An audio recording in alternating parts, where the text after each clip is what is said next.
Estávamos desenvolvendo a história da ligação química e, de repente, percebemos uma impressionante semelhança com a fábula das Mil e Uma Noites, o pescador e o gênio.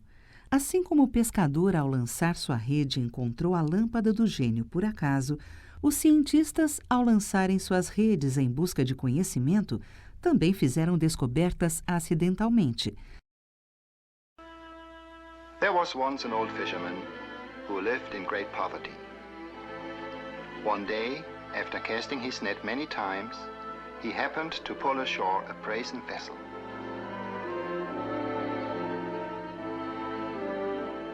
Its mouth was closed with a lead stopper. Marveling at his strange catch, the fisherman said, "I'll wager that whatever is sealed so well must contain something of great value."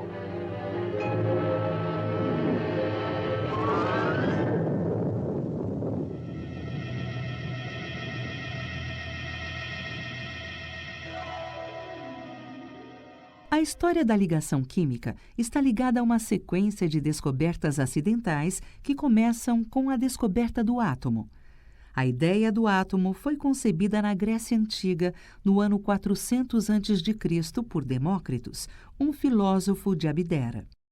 Para conceber o modelo do átomo, Demócritos usou os únicos recursos de que dispunha naquela época: a observação e a lógica. Our story begins in ancient Greece in 400 BC. At that time, man firmly believed that all things were composed of four basic elements: earth, air, water, and fire.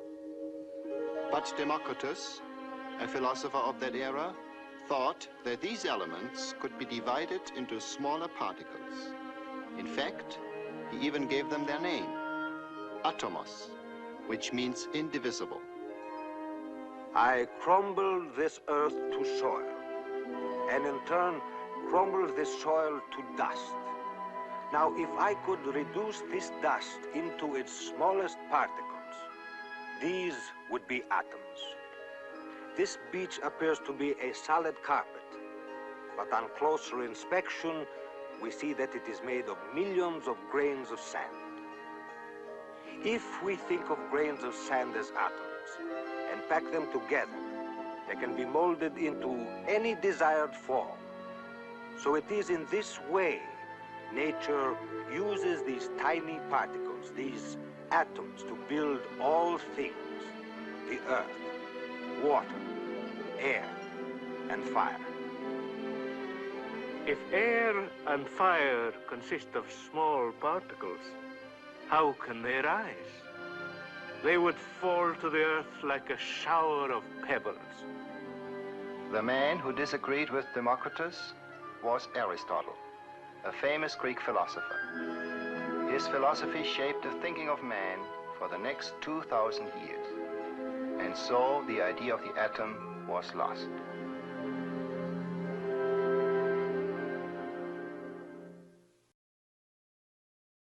A ideia do átomo foi esquecida por mais de 2.000 anos e só iria renascer no início do século XIX com o químico inglês John Dalton.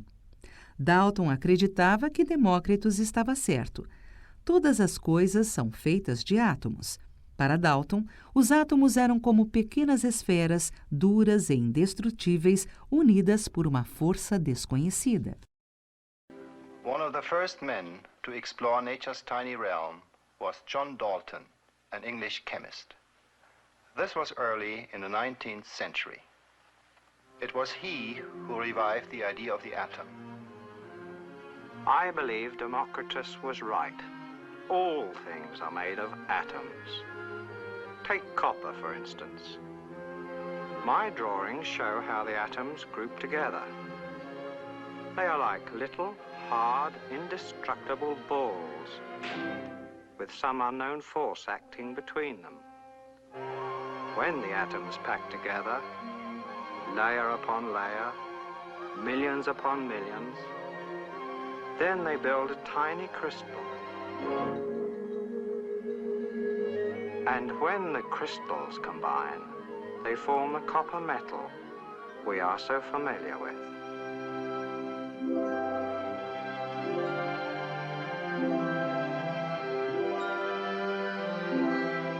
And there are also atoms for silver and gold.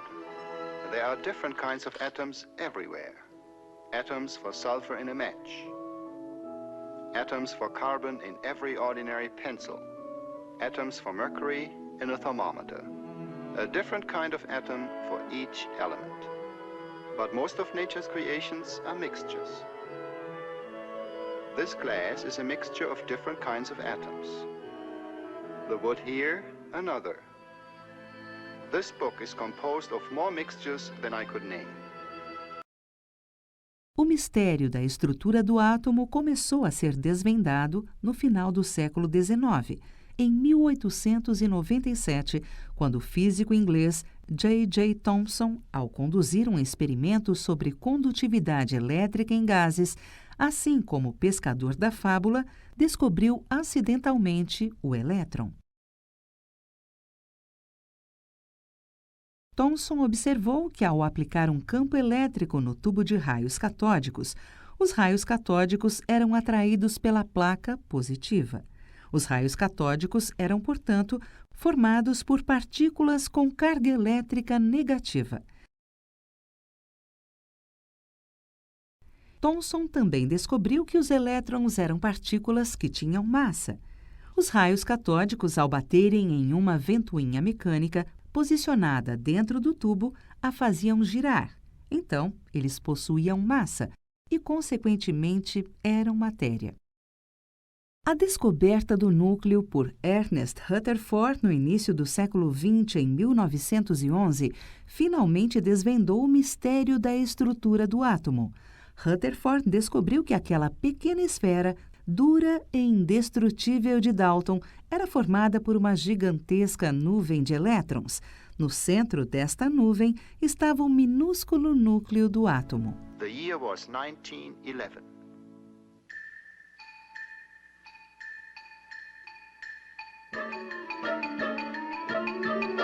Today, I used the fast-flying fragments of radium as tools to probe into the atom. I placed a small sample of radium inside a solid lead block. The lead absorbed all the rays except those that were allowed to escape through a small opening in the block. One might say it was a sort of atomic gun. To make the ray bullets visible, I used a fluorescent screen. For a target, I chose a very thin leaf of gold. But to my surprise, the bullets from my atomic gun passed right through the gold leaf as though it wasn't there. It was like shooting at a ghost. This was truly amazing because the gold leaf was a solid wall, 2,000 atoms thick. So the atom can't be as solid as we always thought. Then, unexpectedly, one out of thousands of bullets ricocheted, striking something solid.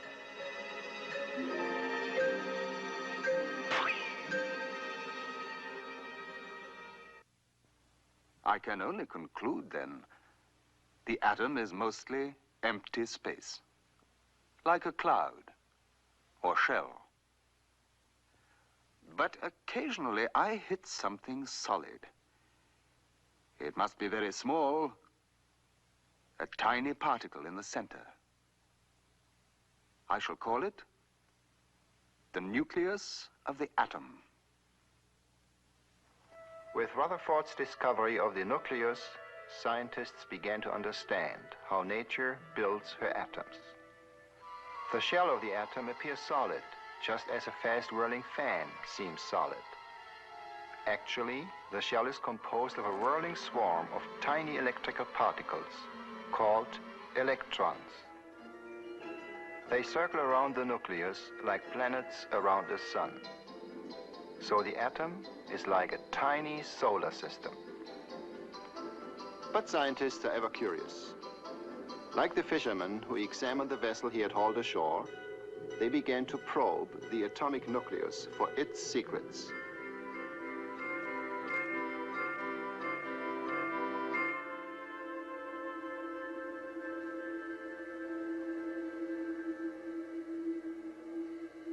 they found that it was composed of small particles electrically charged.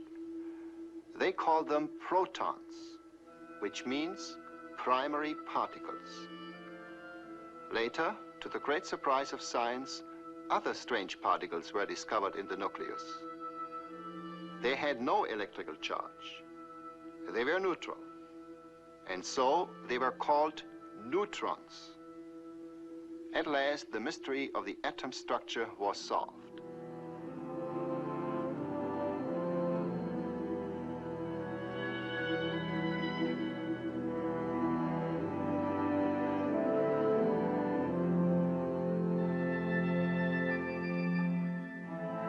How amazing nature is.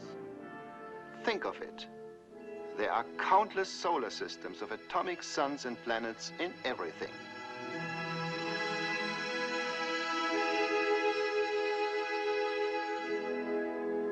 There's a whole universe in the tip of a pencil.